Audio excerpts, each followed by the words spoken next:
Hey, how's it going? So, listen, you've seen the title. I had this idea and thought it was hilarious, but then I quickly realized it actually kind of doesn't really make any sense. Like, what am I going to shove my wiener in a mass driver? It's just going to tear it right off. But I think the video idea is still workable, it just needs a slight adjustment. So here's the actual premise. I'll be answering the question, if I were alone within a giant futuristic space megastructure, with an attractive, consenting member of the opposite sex of the same species, who's age-appropriate and preferably still alive, would I, in that situation, ever f*** that person? This is truly a question as old as time. Like, I imagine the ancient Greeks had a lot of opinions on this. Anyway, enough about the ancient Greeks and more about my modern wiener. Let's go!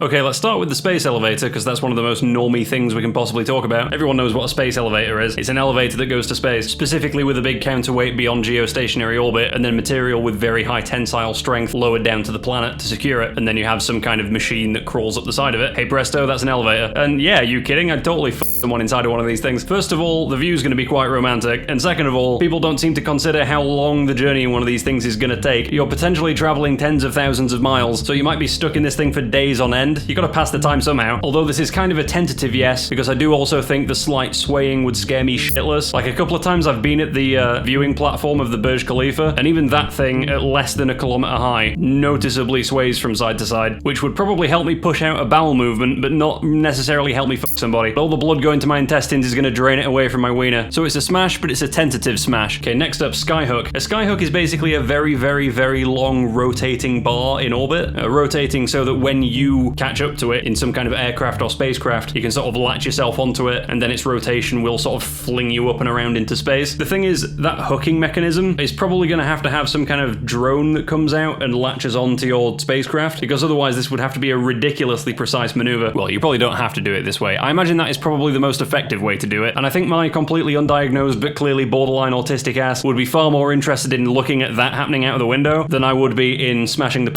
next to me. So that's a pass. A mass driver. A mass driver is kind of like a really long, really straight railway line that accelerates you up to near orbital speeds, so that when you fling off the end of it, you're in orbit already. It's especially useful in places that don't have any atmosphere, like on the moon, for example. Now, the problem with this is I'm pretty sure the G-forces involved are going to be very intense. So if I'm within a rocket which is sitting on a sled being launched down a mass driver, I don't know how many G's that's going to be. Is it going to be like 10 fucking G's? I definitely need a chiropractor after I tried to unbuckle my seat and fuck someone whilst that's happening. So pass. Launch loop. This is kind of a mass driver, but one that kind of arcs up into the sky so that you can use it on a planet that has an atmosphere to launch you and get above the atmosphere. For exactly the same reasons, I'm gonna pass. Okay, I don't want my dick getting ripped off. Space fountain. A space fountain's a weird idea. It's pretty cool. It's a similar premise to how a launch loop would work. It's a structure that builds a lot higher than you could actually make out of solid materials, but you make it by constantly applying energy to the system. Basically, you can imagine shooting pellets up into the air and then waiting for them to arc down again so that you can catch them and fire them up again. But now imagine having a big structure that you want to keep in the sky, and you keep it in the sky by bouncing those pellets off the bottom of it. Now really, you'd probably magnetically suspend it instead of having the pellets directly impact the bottom of the thing you're trying to levitate, and you'd have a continuous stream of pellets, and they might not even be pellets, they might be like a chain or a liquid, and they'd probably be contained within some kind of tube, again, like magnetically suspended to stop the pellets or the chain or whatever from just flying off in some random direction. And there is no way I'm fucking on one of these things. I would be constantly worried that the power is going to go out and that this entire fucking thing is going to fall out of the sky. I don't give a shit if this scenario is taking place in a fusion economy. Alright, we're about to be stood in an anxious diarrhea economy. Relying on power continuously? Are you fucking kidding? Regardless of if this is completely irrational behavior, I will constantly be making sure I have a parachute on me and that I'm 2 seconds from an emergency exit. Okay, this is not a situation where I want to have my pants around my ankles. Pass. Orbital ring. Okay, this is basically the same as a space fountain or a launch loop, except you fire it all the way around a planet and connect it to itself, and you spin it up fast enough that it's going past orbital velocity, and then you maglev float stuff on top of it, and the faster you spin it, the more weight that it can support. And yeah, this one does require constant energy input as well, but it wouldn't instantly fall out of the sky if that stopped happening, so I feel like I could let my guard down a little bit more. I think my heart would be capable of diverting enough blood to my wiener such that I would be capable of going to Puss Town, and damn, that view would be good. So yeah, smash. Okay, zero-G habitat. This is basically just like the International Space Station, where you're in a structure in space and you're floating around. Definitely smash. Have you considered the types of positions that would be be possible under these circumstances. I mean, you are going to get completely coated in bodily fluids, but Jesus Christ, it would be worth it. Stanford Taurus, yeah. I mean, it seems like a pretty chill place to be.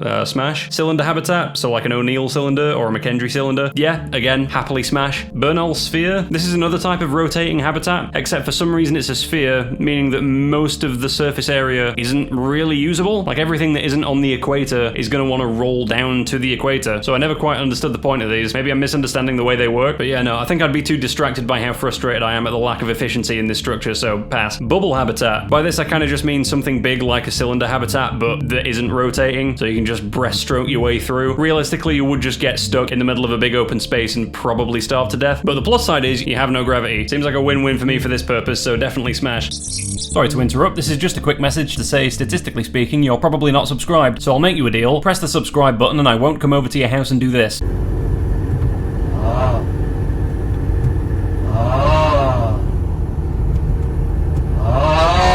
Alright, thanks. Back to the video.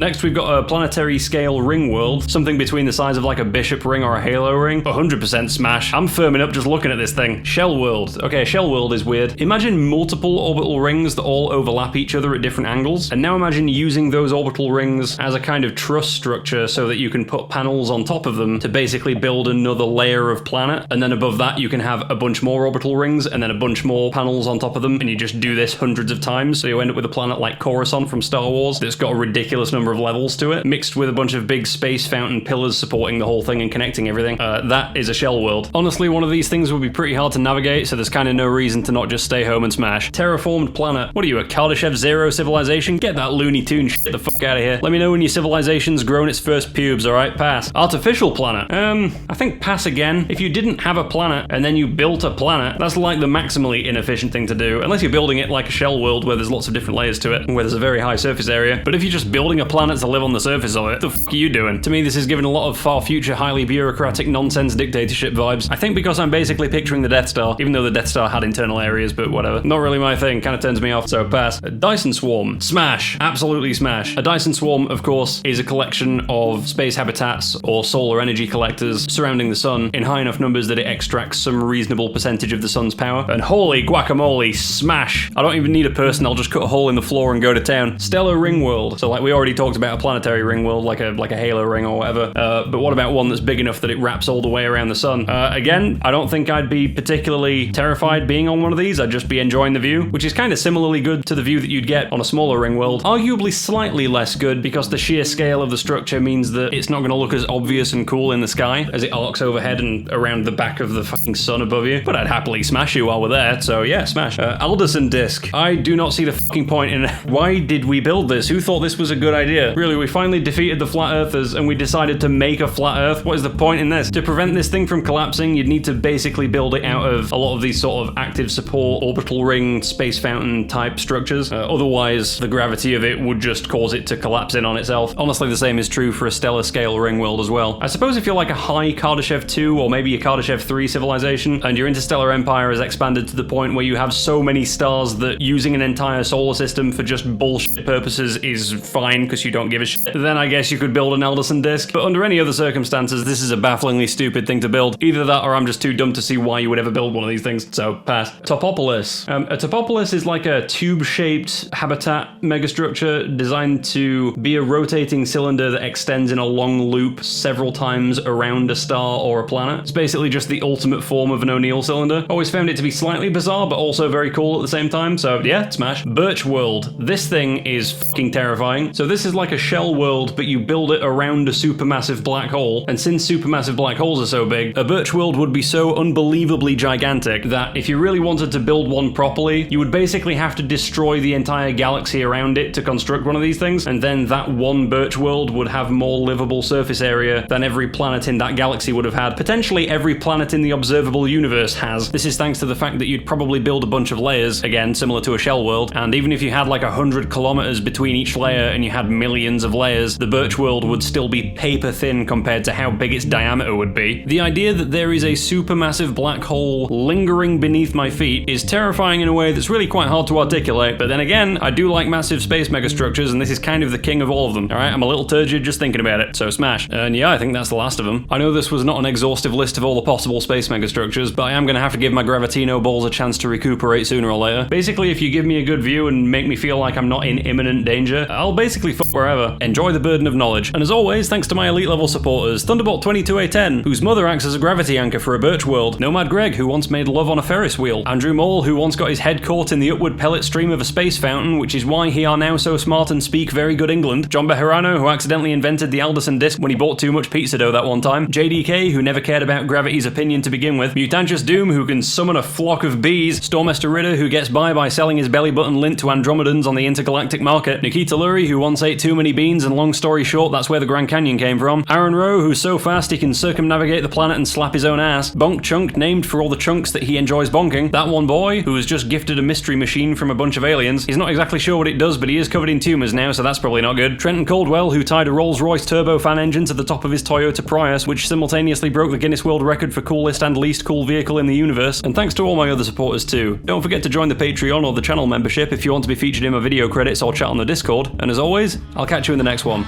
Over and out.